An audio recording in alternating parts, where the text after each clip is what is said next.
Hi, I'm Sil Reynolds. And I'm Eliza Reynolds, and this is We Thrive TV.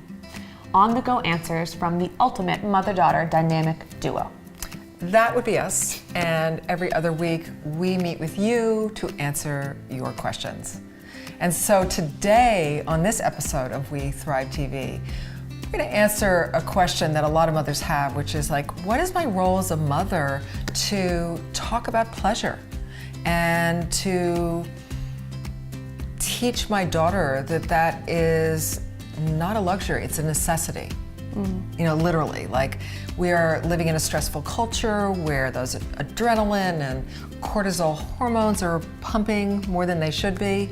And simple pleasures actually biologically release those wonderful endorphins that help balance our nervous system.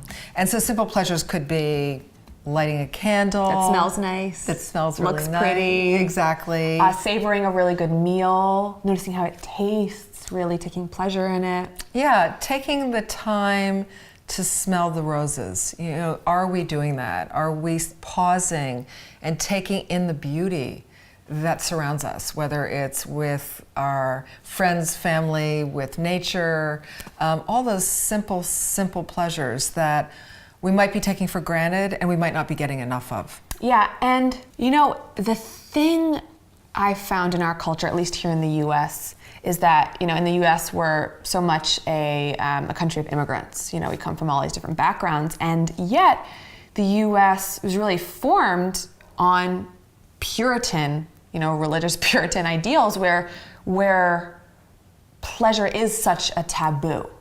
And I think whatever background it's sinful. Yeah, and whatever background we come from, I think that's pretty pervasive in our culture, is like pleasure's dangerous, or pleasure is only about sex.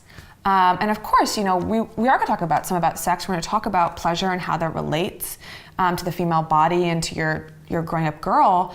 And yet we kind of are a little bit messed up in the head about pleasure, you know? We've made it so much scarier than it actually is. Yeah, and our girls are getting all kinds of mixed messages, like just like we did, moms, about, you know, you're either a slut or you're a good girl. You're a prude. Yeah, or you're a prude. I mean, forget good girl, right? Yeah, you know, it's like take it to the next level. And that, no wonder we have mixed feelings about sexual pleasure, and yet you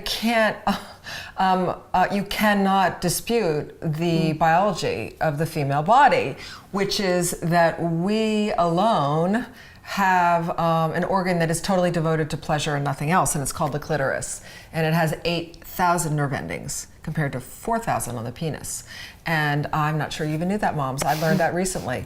No, I've known it for a while because I was a gynecological nurse practitioner before I was a psychotherapist. Pretty awesome, right? And workshop leader and an author. And I saw so many teen girls and preteen girls who would come to me for their first checkups. Well, maybe first checkups or just to ask questions. And there was such a hunger for knowledge about sexuality and without embarrassment. And moms, look, if you can't talk with your daughters about sexual pleasure, I totally understand. You know, it's not like necessarily your mother talked with you about it. It's hard sometimes to even just talk about periods, female everything around anatomy, hormones, what have you. There's so much beautiful stuff to know, and when we're informed as women and girls, we're safer, we're more confident, and we can experience more pleasure.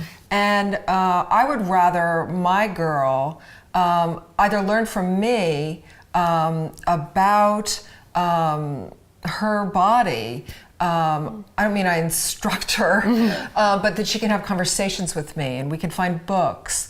Or if my girl's not comfortable with talking with me, or you know, I'm talking about your girl's not comfortable talking with you, or you're not comfortable talking with her, don't beat yourself up. It's okay. Hey. Making sure there are other safe places for her to go to. Yeah, like a gynecological nurse practitioner.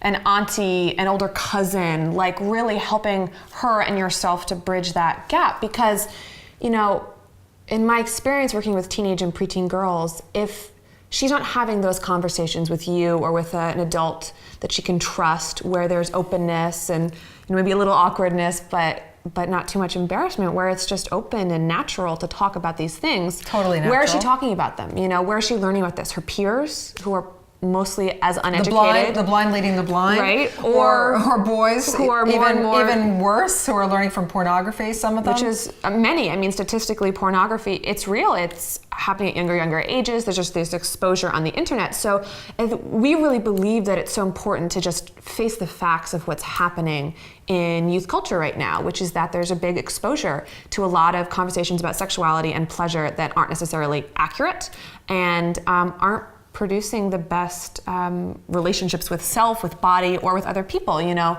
And that sex should and can feel good. And that girls can learn how to absolutely set limits, go at their own pace, learn to self-pleasure, and not be embarrassed about that, and know that that's a really normal thing, and there's no shame here.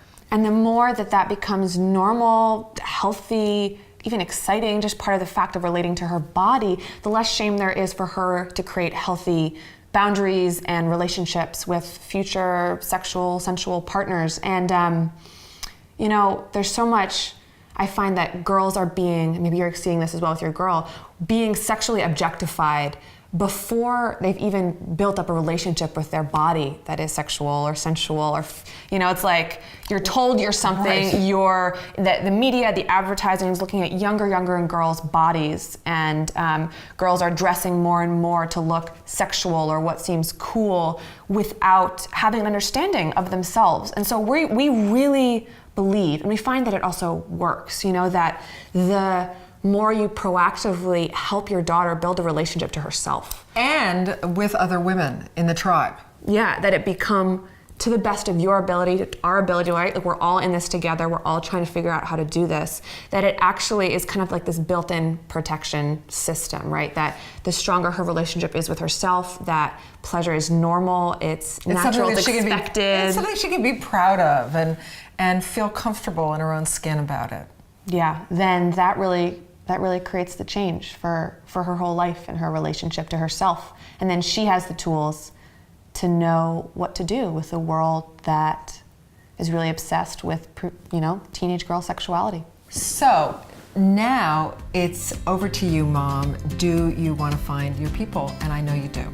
They are the mothering tribe of mothering and daughtering. And there's nothing like collective wisdom, right? We can share our gold. So we really want to have your take on this one. Yeah, we need to figure this one out together. Yeah. So we want to know, what's your relationship like to pleasure, to the simple pleasures of life, to you being a sensual or sexual being? And how are you sharing that with your daughter? What are the ways you're finding to connect with her and share that it's normal and it's natural to be both sensual and to have everyday pleasure? And also the ways that you may not be finding it with your daughter, and that's okay. You know, we just want to figure this one out, because it's tricky, and we want to hear your comments. Go to the comments section below. Did this video help you? Share the love on Facebook or tweet it out.